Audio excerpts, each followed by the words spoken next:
BRS working president KTR పై station Ghanpur MLA Kadiyam Srihari తీవ్ర విమర్శలు చేశారు. కేటీఆర్ కు నాయకత్వ లక్షణాలు లేవని విమర్శించారు. ఆయన ఇప్పటికైనా భాష మార్చుకోవాలని సూచించారు.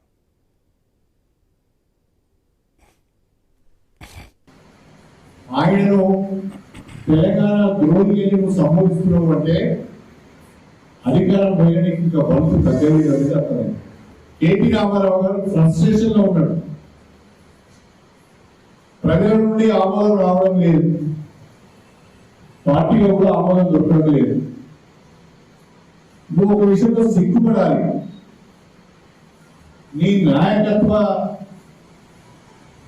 పట్టిన నీకు నాయకత్వ లక్షణాలు లేవనే కదా నీ సొంత చెల్లె నీ పార్టీ వదిలిపెట్టి దానికి సిగ్గుపడాలండి.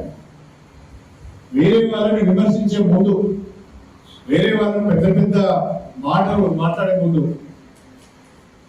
నీ నాయకత్వం పైన నీ చెల్లెకుండా నమ్మకం ఏంటో ఒకసారి సమీక్ష చేసుకోవాలి. సిగ్గు లేకుండా ఇష్టం వచ్చినట్టు మాట్లాడితే అది పద్ధతి కాదు. ఇంత అహంకారం, ఇంత బల్పు నచ్చింది కాదు. ఒక రాష్ట్ర ముఖ్యమంత్రిని పట్టుకొని